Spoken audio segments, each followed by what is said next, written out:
Diyos mi po.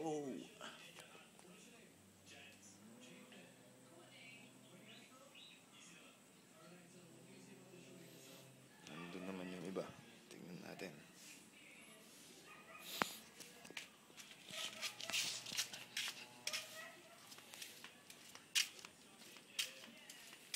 Full weld pang mga to eh.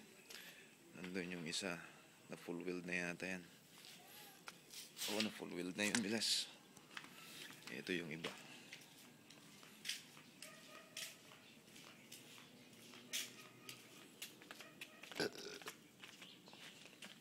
One, two, three, four, 5. Ito yung pinakamahabat matangkad eh. 6, 7, 8, 9, 10.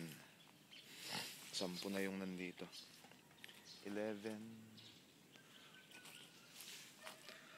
12, 13, 14, 15, 16.